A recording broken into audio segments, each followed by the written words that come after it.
Okay, I'm going to introduce this next session. This is the fourth session here. Now, the other sessions we've had have looked at very particular projects. I'm going to hand over to Bernard in a minute, who is well known across the sector, and he's going to be talking more about latest insights on visitor figures and general trends and what visitors do when they visit and what they want when they visit. So I'm going to hand over to Bernard. He can introduce himself and the work of ALVA. Bernard. Lovely. Thank you very much. Hopefully everybody can hear me.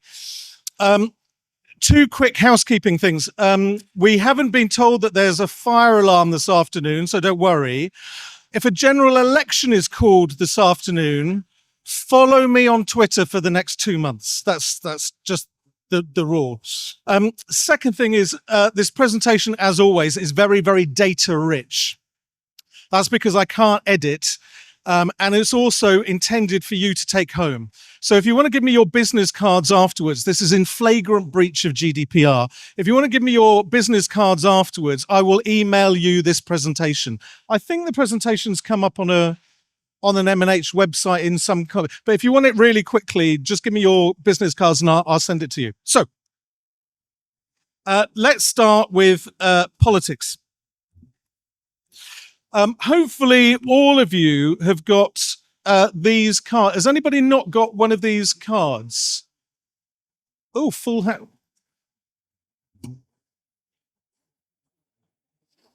So it may come as a surprise to you, but we're on the precipice of a general election.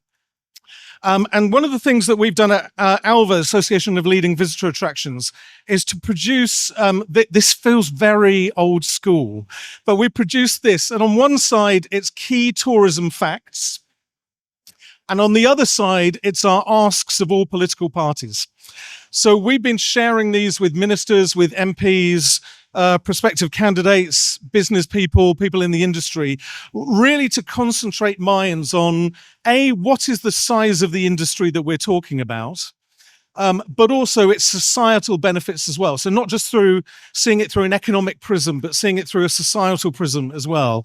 And secondly, what are the asks that we want of whichever government comes in, though I think we can all read the room, whichever government comes in, what are the asks that we want of them in order to sustain and grow our sector? So I'm just going to whip through these very, very quickly because you've got the handouts. So 4% of GVA, 1.7 million direct jobs, fifth biggest industry, 80% of tourism businesses, including visitor attractions, employ fewer than 10 people. Third largest export sector. That's foreign money coming into the United Kingdom. So those are inbound visitors into the UK. This is something that's really, really important to ALVA members, but here to this audience as well. It is still the case for the last 30 years that culture, arts and heritage are the #1 reasons that leisure visitors come to the UK. Regardless of gender, regardless of age, and regardless of source market. Number 2, 3, and 4 is all over the place. It could be fashion or football, or it could be nature or whatever it is. But #1 has consistently remained culture, arts, and heritage.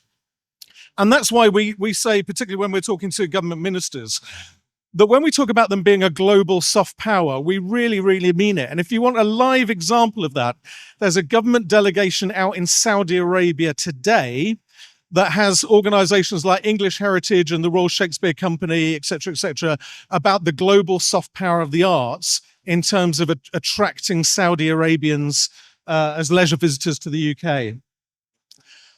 This third one is a kind of bold claim, but I think it can be utterly justified. So during COVID and lockdown, COVID hasn't gone away, but during lockdown, I spent a lot of time, as you probably know, some of you are probably the beneficiaries of my daily bulletins. They've finished now, thank God. I still find the mention of them quite triggering. If I knew how many people were reading them, I think A, I would have passed them by a lawyer every night, and B, also used a spell check. But let's just move on. One of the advocacy claims that I was making to particularly the Treasury, but also Number 10 and DCMS and others, was that we in our sector and also the allied sectors of nature, environment, conservation, we are the parallel NHS.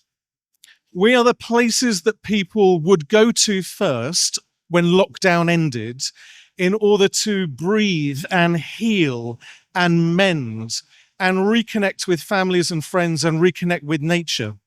And that's exactly what happened.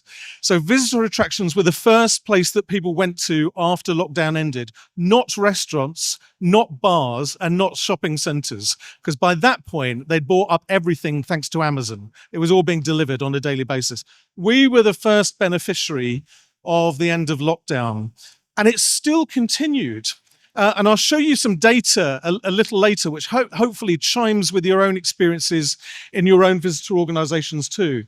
So we're still boldly using the parallel NHS because I think we still have a really important function as a place, as a source, as a nurturing environment for physical and mental well-being. So our asks of political parties, this is when we put out the call to ALVA members, gosh, about in August of last year. And I said, try and be tight, try and be precise, try and be distinct. We've whittled these down from 81 key asks. So these are the kind of core ones. And hopefully these are ones that you and your organizations can support as well. They've certainly gone down very, very well with the parliamentarians that we've been speaking to over the course of the last year or so. One, when Rishi Sunak was Chancellor of the Exchequer, so that's 3 chancellors ago, we went to see him, Kate Nichols from UK Hospitality, Nick from Merlin, and me from ALVA. We went to see him in order to negotiate the reduction of VAT for our sector down from 20% to 5%. And then it staggered back up to 12% and then back up to 20%. The reason we got that is because our data is so good. And I really want to keep coming back to data is really important because it was the robustness of our data that got us through the door of the Treasury. But it was also things like we're a parallel NHS, which mends people, which enabled that decision, that business case and that economic case to come together at the same time to get a reduction in VAT. And I'm really proud of that reduction in VAT because it was literally a lifeline for many businesses in our sector. We still think there's a really compelling case to bring that back. I know that it wouldn't be a priority for the first year of a Labour government, but we've been plugging away with Rachel Reeves and Thangnam Debonair and elsewhere. Second, when the government decided that they would no longer have tax-free shopping for overseas visitors, it was one of the greatest significant acts of economic self-harm I can remember a government ever doing. We are losing billions of pounds of spending from overseas visitors because we don't have VAT-free shopping. In one of my other jobs, I co-chair the London Tourist Board, Visit London, and we absolutely know that there are visitors who come to us from the Gulf states, starting to come back from China, who rather than staying for 7 nights are coming to stay for 5 nights and then leaving on a Friday and going to Paris or Milan or Madrid for shopping. So we're absolutely losing that. So I don't think Rishi Sunak will overturn this because he's the one that decided on it. So we'd been talking to Jeremy Hunt. We didn't get it through in the budget.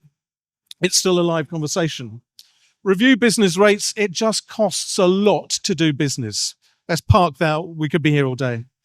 We, alongside Museums Association and AIM and Society of London Theatres and UK Theatres and UK Orchestras, achieved a really significant win in the budget back in March, which was keeping tax relief for theatres, orchestras, museums and galleries exhibitions. The Chancellor said it was permanent. I don't know what permanent means, but let's take him on his face value. Permanent at 45%. Now, this is a really epic win, and we're hoping that Labour have said that they will be continuing it as well if they came into office. Really significant. Remove VAT on heritage repairs for buildings open to the public as distinct from public buildings. So this is also heritage properties or stately homes still in private hands, because this makes good economic sense as well as environmental sense. It's good in terms of carbon neutrality to adapt what you have now as opposed to knocking down and building again. The last one, if you can see it, is when I was writing it, is a really kind of tragic one, even to have to write. That it should be the right, the entitlement of every child and young person to experience live theatre or live performance or museums or galleries or nature. And I have to say, I adapted the wording of this 2 weeks ago as a result of our heads of education and learning. At ALVA, we have about 14 groupings, heads of finance, heads of fundraising, heads of membership, etc., etc. And we had one for heads of education and learning a couple of weeks ago. And we had a brilliant presentation from the head of education at the Horniman Museum in South London. And it was all about children who are homeschooled. And it was about actually them being entitled to this as much as people in school and in the national curriculum. So we've adapted the phrasing to make it much more inclusive of those who are homeschooled for whatever reason. Increased funding, obviously, to all the arts councils of the United Kingdom, particularly to invest in capital and revenue funding. The next point is probably the greatest challenge that we have in our sector at the moment, the fragility of local authority finances. We held a kind of mini summit at ALVA last month with the Local Government Association, a number of local authorities, big funders like the Art Fund, National Lottery Heritage Fund, Linley Foundation, and some of our members like the National Gallery and National Trust. It was a really, really sobering conversation when you know that the Local Government Association's own figures say that 1 in 5 English cities are technically bankrupt. 1 in 5. And the Local Government Association here in England is speaking to 1/3 of its members about preparing for insolvency. This is extraordinary. If we had a normal political system, this would be front page of every national newspaper, but it's not. And you've started seeing the really big 100% cuts from councils such as Birmingham City Council, Derby, Hampshire, and Suffolk in terms of their civic collections and their cultural organisations. We had a members conference at ALVA back in February, and I asked everyone in the room, so these are all the big visitor attractions, on average get about 1 million visitors plus per year. And I asked them to put up, most of them are directors, CEOs, that kind of level, so they know the corporate business. And I asked them, the 85, how many of you have got the collapse of local authority funding and civic museums on your risk registers? And about half did.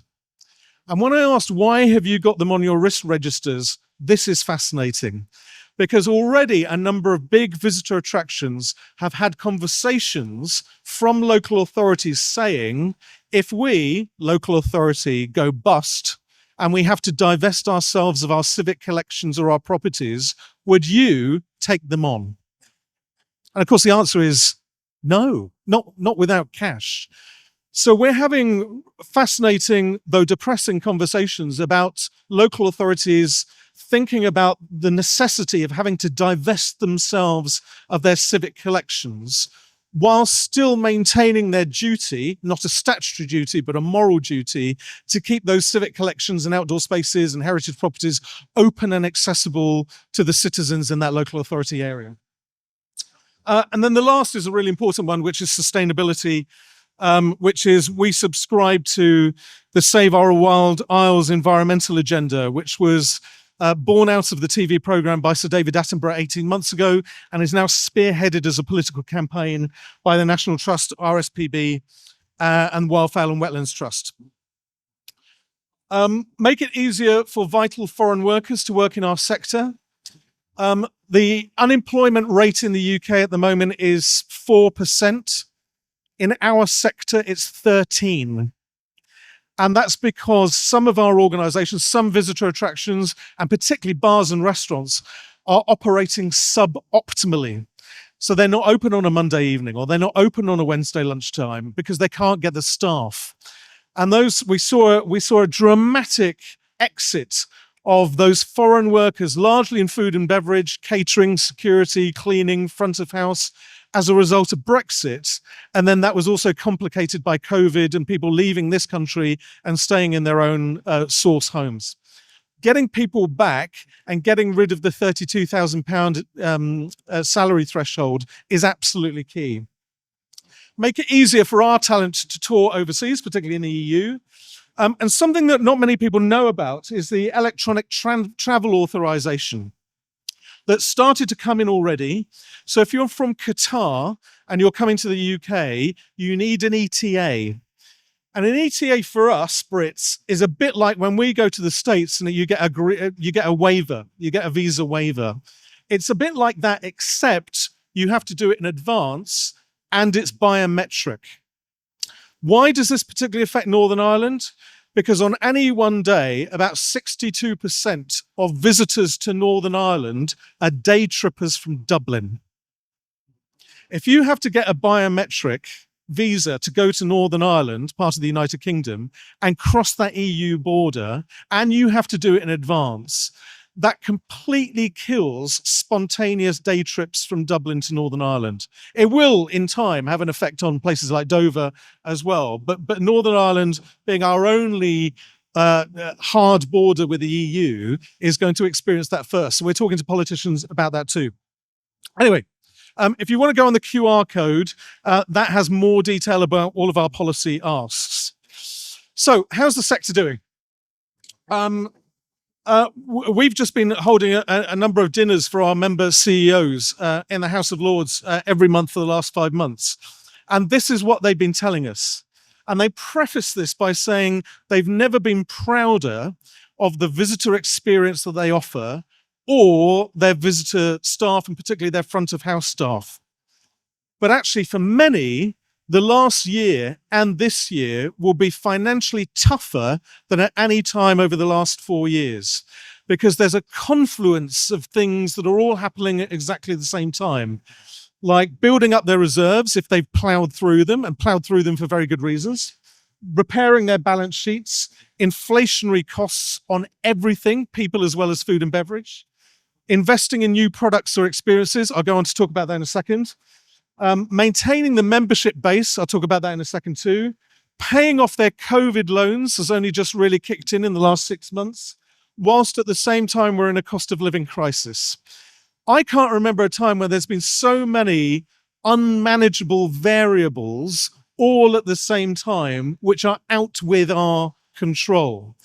So we've been saying, particularly to politicians, just because the beer gardens in your pubs in your constituency were full last weekend does not mean that tourism has repaired. We're not out of the woods yet. And it's that kind of Sesame Street examples that I'm increasingly having to use with people who don't believe that we've still got a long recovery post-lockdown. So how are people doing? On average, ALVA members are now hosting about 95% of the number that they were hosting back in pre-COVID times. So not out of the woods. Some 60, 70%, some 120%. So there's a real variable here. But on average, across the UK, about 95%. This feels old school too. Last summer and this Easter, it was weather that was the biggest determinant of success rather than cost of living crisis or anything else. It was just like, does this weather look horrible? Yes, I'm staying at home. Now, I'm not being flippant. I think this is one of the greatest challenges to the recovery this summer. Because if you remember last August, it was horrific weather. And this Easter, horrific weather. I'll talk about that in a second. We've seen, I was talking to a director of marketing at ABTA last night, and she was saying that they've seen a massive growth in people immediately after Easter booking summer holidays in guaranteed sun-soaked places like Greece and Spain and Turkey. I think we're going to have a damper, in every conceivable way, a damper staycation this year than we have in previous years. I think this will be the year that we don't see that stay at home, that staycation, that day trip market really, really strong in the way that we've seen in the last couple of years. So just be aware of that. People are still, post-lockdown, they're still seeking deliberate memory making. They want to create special memories with special people in special places. So whatever you can do in terms of memory making, physical activities, selfie, Instagrammable experiences is absolutely key. That's what people are prioritizing. There are two groups who have not yet come back to visitor attractions. One, significant groups rather. One, Chinese market. So they're still down in terms of the UK, down about 64%.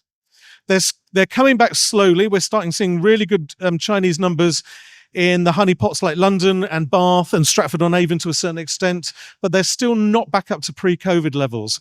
We hope, and that's because they were one of the countries that came out of their own lockdown last. So, of course, when lockdown ended in China, the first place that they went to was to see their friends and family within China.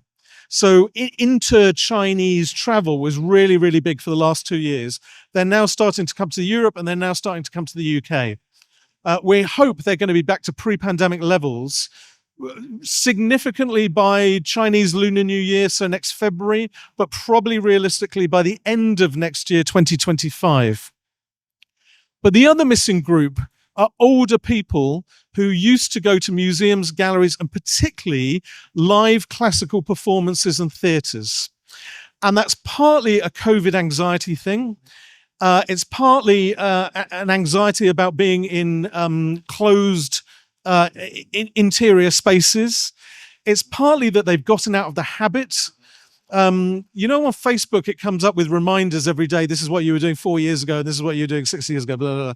One came up for me yesterday. And yesterday, 4 years ago, I was doing a series of segments on Sunday 4 Channel Brunch. Channel 4 Sunday Brunch. That makes sense. And it was about going to visitor attractions online because we were still in lockdown. Going to visitor attractions online when you couldn't go to them in real life. And I'd set up my little studio at my dining table, and I'd forgotten this. I've got props. Like a lion's ears and a lion's tail to talk about London Zoo. I don't know why. People know what London Zoo is. They don't need me dressing up as a weird lion to talk about them. And one of the things that I talked about was Edinburgh Zoo.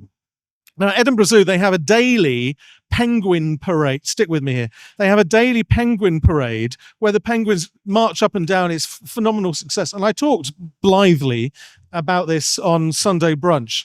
Well, it broke the Edinburgh Zoo website. So many people went onto it to have a look. Broke it completely. But it reminded me that 4 years ago, we were in a very, very different place. People have just gotten out of the habit of what they used to do back in 2019, 2020. And the other thing that's really important about this older group, and I'll say it in this room, and it sounds crude, is that many of them, not all, are the richest generation in history. We are going to see the greatest transfer of wealth from one generation to another in the next 20 years. If these people are not coming to your visitor attractions, you will not be front of mind when they're writing their wills. I'm really sorry to be that crude, but if your fundraising colleagues were here, they'd all be nodding earnestly. So that's a missing group. It's always bad when people are missing, but it's particularly bad that this group is missing because they're so economically significant. How was Easter? I'm unfamiliar with the world of football, so I'll go with this was a game of two halves. The first half actually really good, the second half dreadful. So first half actually reasonably good weather, reasonably good visitor numbers, reasonably good membership retention. People really responded to really good programming, whether it was, egg hunts or chocolate or dressing your child up as a bunny, whatever it was. Second and third week, because it was a split Easter, really affected by weather. And again, this will be a reminder to people saying, do you remember last August? Do you remember this Easter? We're off. We're going to Cancun. We're going to wherever it is. Don't matter. What are people doing now? We did a survey of our members and said, if you have reserves, big if, by the way, if you've still got reserves, what are you spending it on?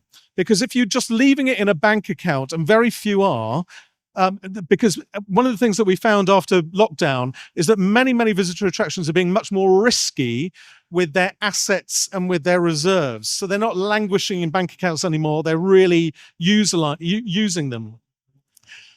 We asked, if you've got money to spend, what are you spending it on? By a country mile, the number one answer was all year round, all weather play facilities for kids, to get that really lucrative, important family market back.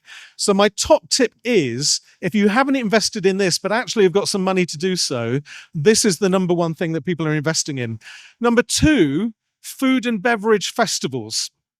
So whether that's, all outsourced, so you bring in a third-party supplier, and that could be absolutely everything from craft beer through to something that Eastner Castle has done very, very well, which is a chili festival. And we're talking about chili as in burn your tongue off, as opposed to the color, as opposed to the country. Chili festivals, greatest margin of profit of any food apart from jacket potatoes at Christmas. So do think about food and beverage. Behavior, I'll come on to behavior in a second.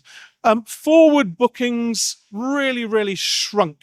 So we're making decisions at the last minute now. They're no longer 2, 3, 4 weeks away. And that's a real pain. That's a challenge for your marketing colleagues, because so much visitor attraction marketing spend has now switched from above the line advertising through to digital in order to capture that spontaneous, I'm deciding now moment. Membership retention. So this is the public keeping up their memberships of the National Trust or the Art Fund or the Royal Academy or Historic Environment Scotland or whatever it is. Pre-COVID, across ALVA, average membership retention rate was 82%. Now that's just take a pause. That's phenomenal when you consider that average membership retention rate for gyms is 37%.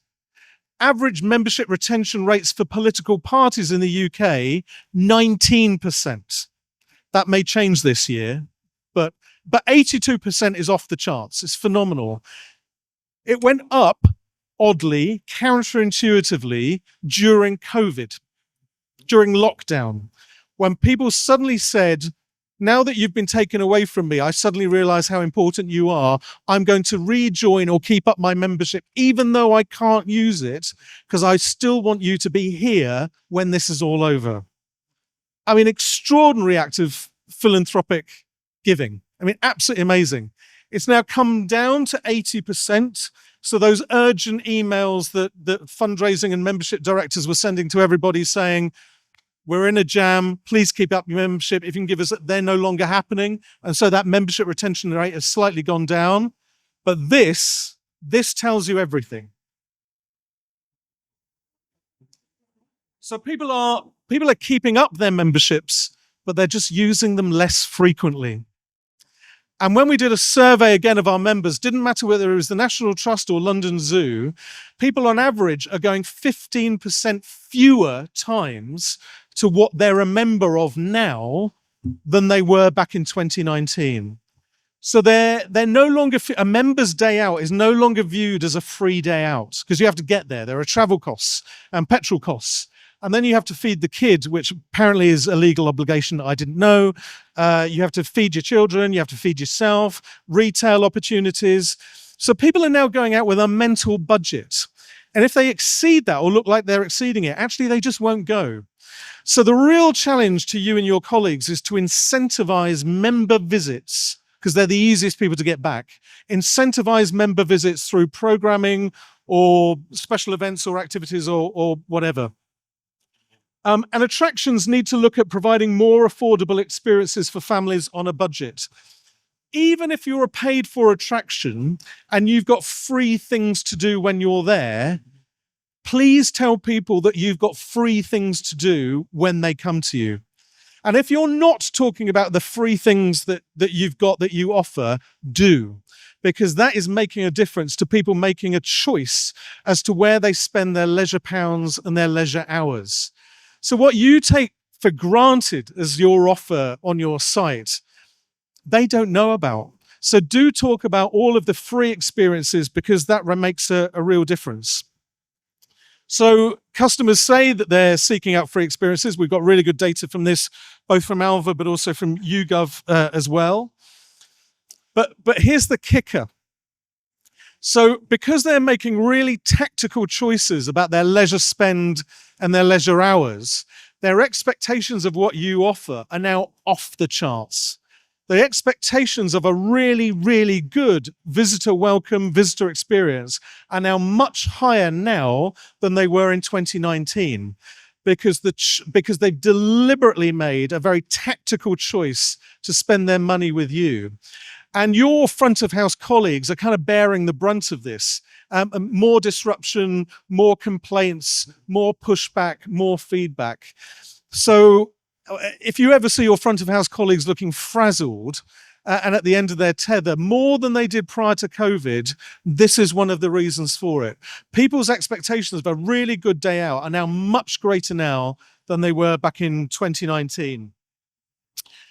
Events now, this feels like a sort of conversational whiplash, but bear with me, we're nearly the end. So it's like a hostage situation.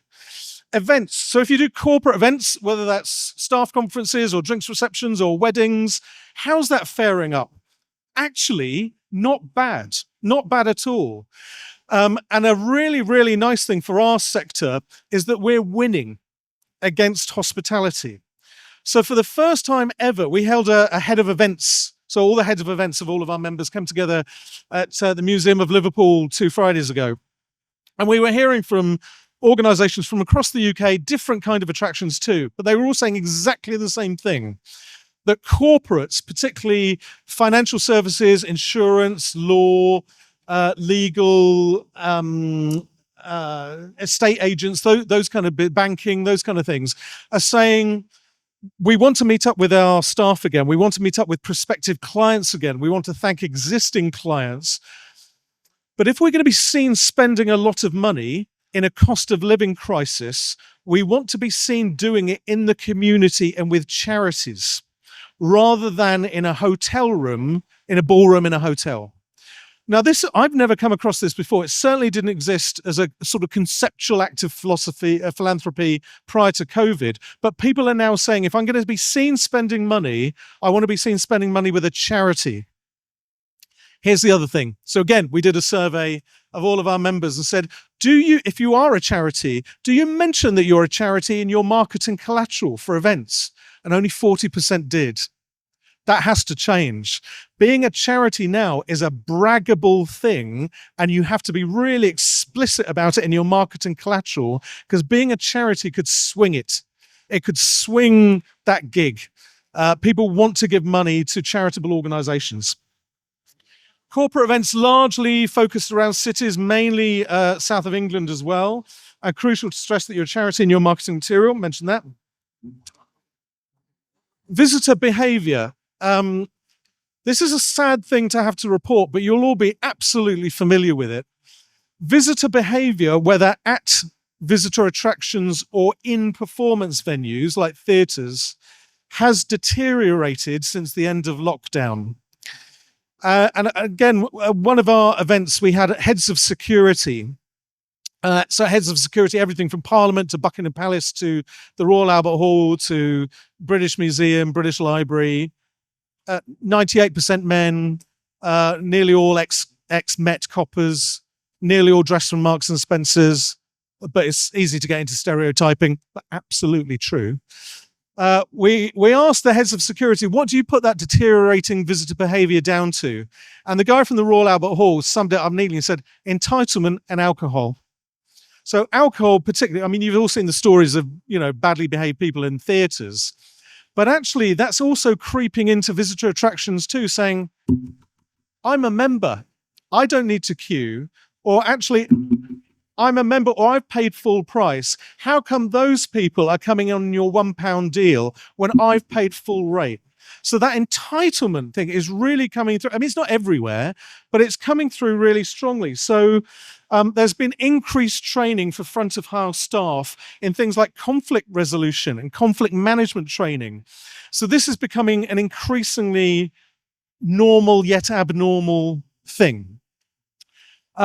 And an increasing number of ALVA members are setting out charters either on their websites or on site saying, we have a mutual obligation here. We expect you to treat our staffs well, and in reciprocity, we will try and ensure that you have a brilliant day out.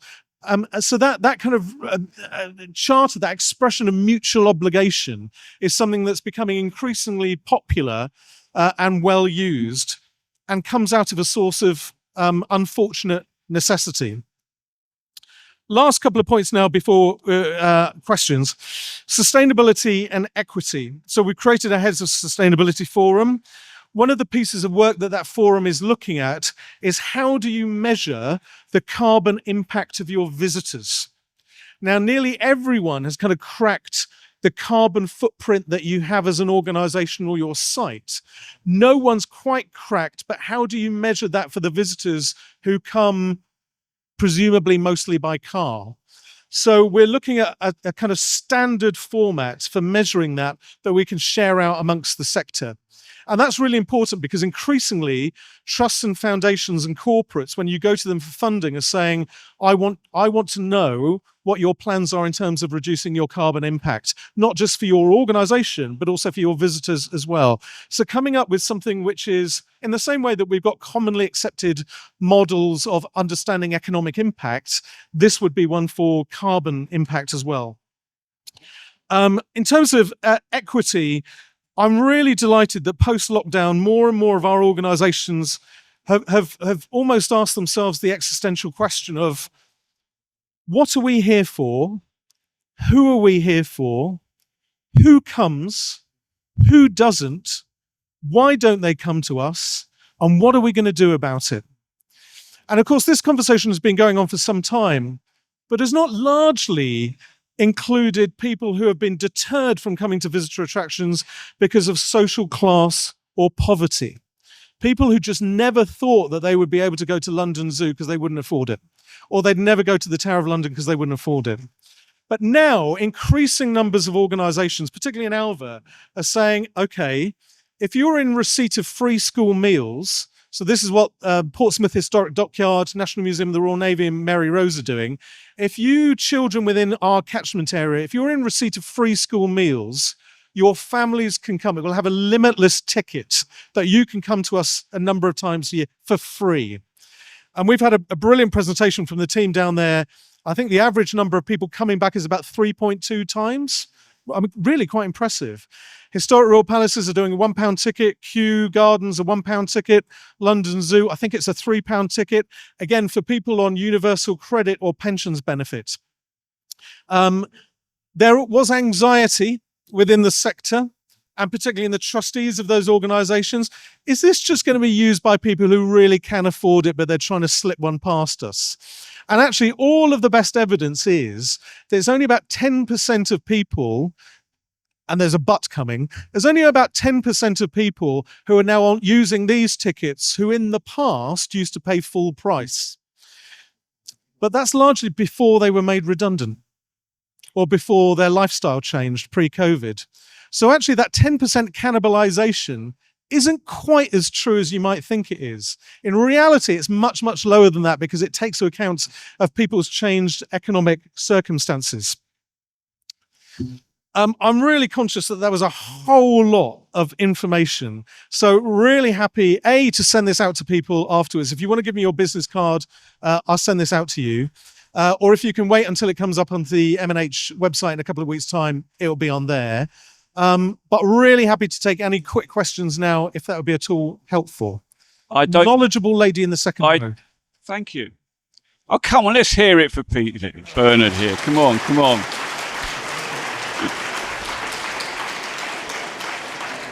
And despite Bernard's promise of a couple of weeks' time, it might actually take longer to get all the presentations up on the M&H Show website. We do have time for questions. Okay, can you put the mic up really close? Thanks so much, Bernard. It was really insightful as ever. I was just wondering if you could answer the small question of, if there was a government change, what was your forecast for those immediate shifts? The money's gone. what changes? Okay. We've been very open about this. We've been working very, very closely with the Labour front bench, the shadow cabinet, for over a year. So we've had events with people like Steve Reed, who's the shadow Secretary of State for DEFRA, Lillian Greenwood, shadow Arts Minister, Barbara Keeley, shadow Tourism and Heritage Minister, Thangnam Debonair, shadow Secretary of State for Culture. Rachel had a really good meeting with Rachel Reeves, shadow Chancellor, 2 weeks ago. Good meeting with Angela Rayner, and one with Keir Starmer. We've been meeting them all. I think there are a couple of things that we can predict, even though they haven't been written in a manifesto yet. One is, I was chairing a session with Thangnam Debonair, Shadow Culture Secretary, with a group a bit like this a couple of weeks ago. And someone said exactly what you said, which is, we know there's no money. She said, no, hang on a minute. There are choices. There is money, but we get to choose how we spend it. So we know that there are some things that we won't get. I don't think we're going to get a reduction in VAT for visitor attractions, but we're going to still keep asking. I don't think we're going to get tax-free shopping in the first year of a Labour government. I don't think a Labour government will be encouraging Labour local authorities to introduce a tourism tax, because Labour just doesn't want to be associated with the word tax, even though a Labour local authority getting bed tax in, tourist tax in, would help it balance, square its balance sheet. I think you'll see a really big move in the way that it treats the Arts Council. I think the arm's length principle will be re-established. So the Arts Council, and I'll say this even if Arts Council colleagues were here, the Arts Council has become politicised in the last 3 or 4 years, particularly under Nadine Dorries. Oh, God.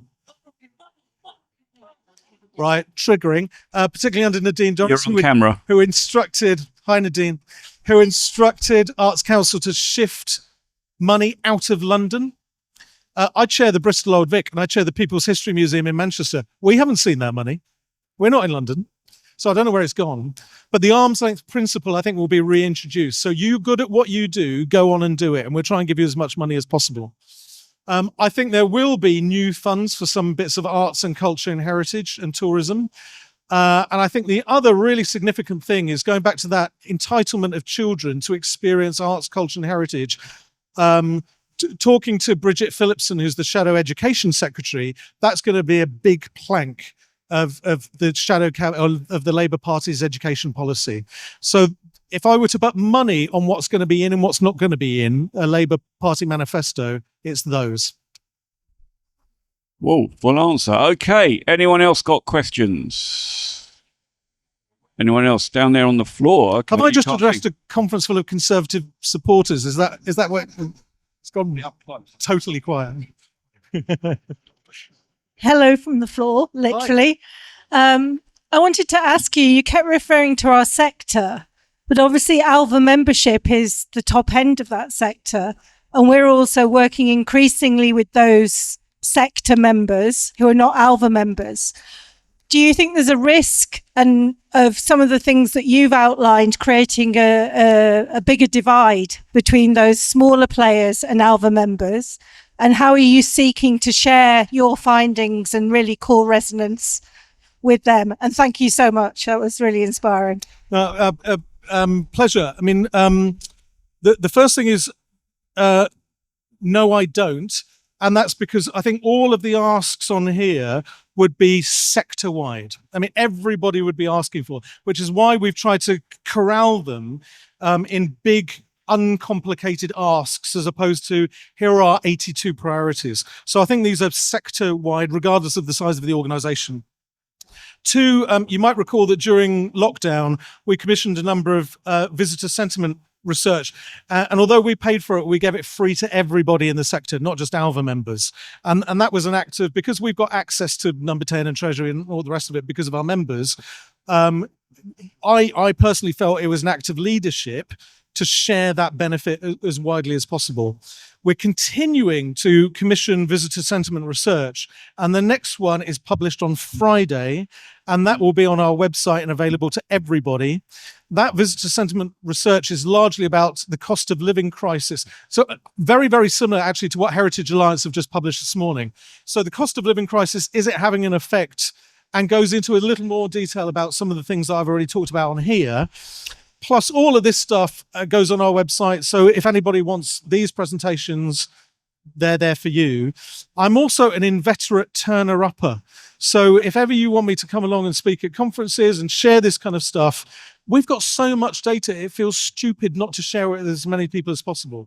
So, as long as you can provide a cup of tea, I'm happy to turn up anywhere, really. That's just a stupid thing to say, isn't it? I'm going to get... And not only that, I think we're going to end there. So that's the last thing you remember from Bernard. Okay, cup of tea is all he needs, and a bun possibly.